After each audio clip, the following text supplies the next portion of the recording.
Hi guys, good day sa inyong lahat. May panibagong bagsak presyo na naman kami dito guys na Subaru Forester 2014 model automatic.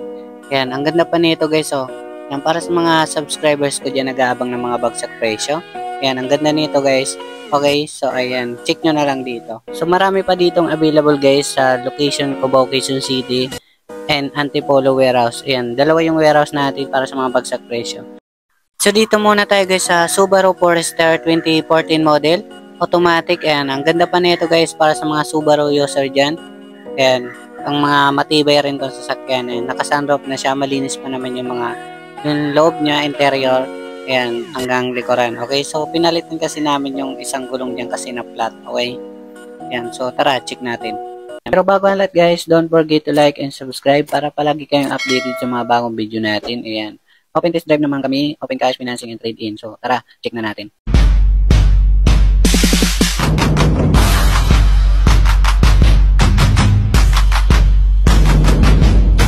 Okay guys, yan para sa mga naghahanap ng mga second-hand car.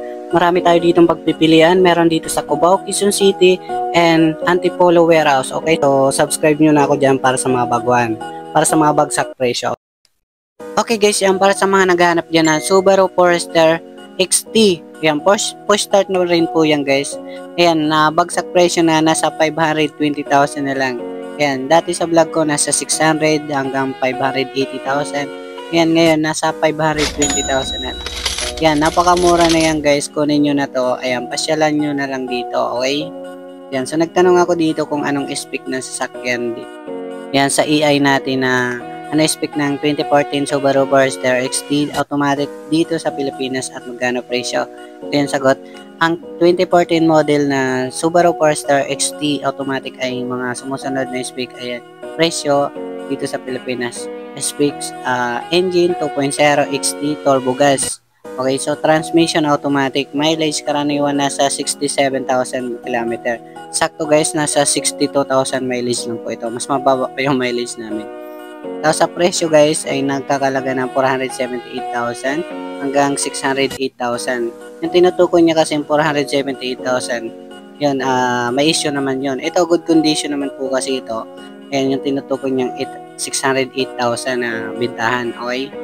Yan, dati kasi ang binta namin ito nasa 620,000. Ito, ayan, napakamura na yan guys kasi nasa 520,000 na lang yan. Isang bagsakan na lang guys. So, unahin nyo na lang to kasi ayan, napakababa na. Okay, so pwede pa natin ditong in-negotiable kapag nandito na kayo sa ating warehouse.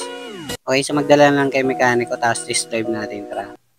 So dito naman tayo guys sa 2019 model na Toyota Hilux G 4x4 manual diesel. Ayan, 67,000 odometer. Ayan, nasa 960,000. Pwedeng financing mga 250 DP and 25,000 monthly sa 4 years. Okay. So dito naman tayo guys sa 2018 model na Honda Mobilio Premium na po siya, 35,000 odometer. And automatic gas na siya, 7 seaters guys, is nasa 530,000 lang po ito, 250 DP and mga 11,000 monthly sa 4 years. Okay? Yan. Para sa mga naghanap naman ng Cherry Tiggo, yan, 2023 model po ito guys, automatic. High-tech na tong sasakyan, yung mga pang-sosyalin sasakyan guys. Yan, mga matic, okay? Nasa 760,000 lang. Yes po, napakamura yan guys. So dito naman tayo guys sa 2011 model na Toyota GL Grandia. Yan, manual diesel syempre. Ito guys ay nasa 760,000 lang. Yes po, 760,000 yan. Pwede pong financing, okay? So check nyo na lang dito. Tapos meron tayo dito guys na Jeep Wrangler 2017 model. Automatic diesel na po ito guys. Yan, okay? So ginagamit na pang artista, okay, si Coco Martin. Ayan, parang naka-artista kayo dito pag ginamit nyo, okay? Ayan, napakamura lang. Para sa mga naghahanap naman dyan ng Mitsubishi Montero Sport GLS 4x4 na po ito guys. Ayan, sok sa budget nyo, nasa 550,000 lang. Ayan, naka 4x4 naman po kayo, automatic diesel, okay? So basahin nyo lang sa screen. Ayan, napakaganda pa na ito guys, oh. So dito naman tayo guys sa Nissan Navara 2.5L automatic diesel. 4x4 po siya, 62,000 mileage. And nasa 960,000 lang, 250 DP and mga 25,000 monthly sa 4 years. Yan. Mababa na yan guys. Okay, so kunin nyo na lang dito. So dito naman tayo guys sa 2019 model Toyota Rush E automatic gas. Ayan, 52,000 odometer. cash, nasa 650,000 lang. Ayan, mga 250 DPM, mga 16,000 monthly sa 4 years. Okay, so check nyo na lang dito. Dito guys, meron naman tayo guys na 2018 model na Isuzu MU-X, syempre, ayan. So, ayan, mababa yan lang yan guys, nasa 660,000 lang. Yan, para sa mga cash buyer. Basahin nyo lang sa screen, okay? Ganda pa naman yan. Tapos, meron pa tayo dito 2017 Isuzu MU-X rin. Ito ay nasa 650,000 lang. Yan, mga mababa na yung presyo guys. Ayan, nakuha na kasi yung isang mababa yung mileage pero mahal naman po yun, okay? So, meron pa kami dito guys na yan, top of the line na 2018 model na Isuzu MU-X 3.0. Ayan, automatic diesel, pearl white, push start. Yan, mga 960,000. Mahal yan kasi top of the line, syempre. So, dito naman tayo guys sa 2021 model na Isuzu D-Max. Ayan, D-Max 4x2, manual diesel, syempre. Ito guys ay nasa 930,000 lang. Ayan, mura na lang po pala to. Nasa 930,000 lang, okay? So, dito naman tayo guys sa 2019 model na Toyota Hilux. Ayan, 4x2 lang po. Automatic diesel. Ito guys, bibira lang kayo makakuha ng automatic. Ito guys, ay nasa 980,000. Okay? 980,000 kasi automatic transmission. Dito guys, may manual transmission naman tayo na 2019 model na Toyota Hilux. Ayan. Ito ay nasa 850,000. Ayan, mas mura siya kasi manual. Okay? Pag mga matic po kasi, yun, hindi mahirap i-drive kaya mahal, okay? So dito naman tayo guys sa 2018 model na Isuzu D-Max ulit, 4x4 na po kasi ito. Ayan, nasa 800,000. Ayan, nagkailang binta na kami dito guys. Ito yung binabalik-balikan ng tagay sa Bilang by Encel, okay? Ayan, napakababa yan. Tapos meron kami dito guys na 2018 model na Nissan NV350 van. Ayan, nag-iisa na lang namin Nissan guys. Ito yung mabintas namin dito guys. Yan, nasa 730,000 lang. Okay? 18 seaters na po yan. May kami dito guys, Transvan rin. Ayan, nasa 430,000 lang ito mga bossing. Ayan, 2018 model na yan guys. Okay? Ayan. Pang service nyo ay pwede na to. Okay? Tapos meron kami dito guys na 2023 model na Toyota Avanza E. Ayan. New look na kasi siya, 2023 model is ito ay nasa 760,000. Ayan, mga na-vlog ko naman po yan, okay? So dito naman tayo guys sa 2023 model na Stargazer GL automatic. Ayan, nasa 15,000 odometer, okay? So register na to 2026 model. Ayan, good condition. Ay nasa 780,000 lang po itong mga. Tapos meron kami dito guys na Toyota Camry 13 model, 2.5B. Ayan. Pearl white, nasa 520,000 lang to mga bossing. Ayan. Okay, napakamura na yan guys kasi binaba na yung mga presyo nito. Ayan, mga negotiable pa yan dito. Tapos meron kami dito guys na Toyota Altis 2019 model automatic guys, syempre. Ayan, nasa 730,000 na lang yan. Okay. Ayan, mga mababa na yung presyo pero mga negotiable yan guys, okay. Ayan, mga maganda yung muka. Tapos meron kami dito guys na Toyota Vios na 2024 model. Ayan, mga modelo sila guys. 9,000 lang ang mileage yung guys. Nasa 630,000. Ayan. Mga pwedeng financing. Tapos may pinakamura kami ditong SUV rin. 2005 model na Isuzu Trooper. Ito guys ay nasa 220,000 lang. And guys, 220,000 lang. Pero negotiable yan, okay? Ayan.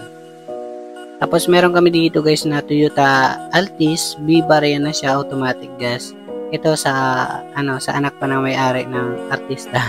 Yan, bilhin nyo na kasi may service na kaya binibinta nyo na. Okay.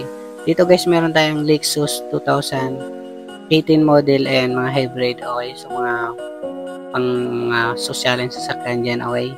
Yan, mga 2.550 million. So dito naman tayo guys sa location Antipolo warehouse. Ayan. Sa pangalawang warehouse na namin to guys. Okay. So dito guys meron kaming 2017 Isuzu Crosswind XL manual diesel. Ayan, nasa 450,000. Bali na to guys, mga 7 to 10 seaters na. Ayan. Mga pwede rin mga financing guys. Okay. tatlong crosswind dito guys. Ayan, meron pa kami ditong kulay puti, crosswind. Ito, napakamura namin crosswind guys. Nasa 350,000.